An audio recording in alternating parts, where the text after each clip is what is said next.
Have you ever wondered how some Chinese brands manage to mimic big names without getting sued for infringement? Today, let's dive into a case study that every product designer should know about. How far you need to go to avoid copying when you're inspired by a hit product. Let's talk about Dyson and their iconic hairdryer. You might have noticed that there's another hairdryer that looks strikingly similar. So, let's do a side-by-side comparison first. Let's look back at Dyson's design patent filed in 2014. The patent drawings are almost identical to the actual product. Now, when we compare this other hairdryer to Dyson's from the front view, they share a lot of similarities. Both have an L shape with the air outlet and handle, and a dense grid of air intakes at the bottom of the handle. Even the flat left side and the chamfered right side are mirrored. Ignoring color, the differences are minor. This product's handle is slightly wider at the top and narrower at the bottom.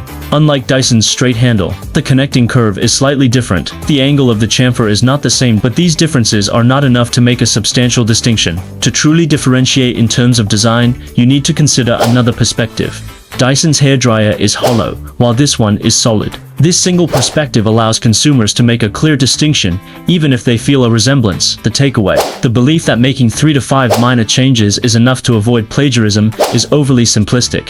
When it comes to iconic brands with distinctive designs, the changes need to be significant enough to have a substantial impact. In the language of design, you need to alter the basic model to avoid copying. So, for those in the product design world, remember, when you're inspired, make sure you're not just changing the surface.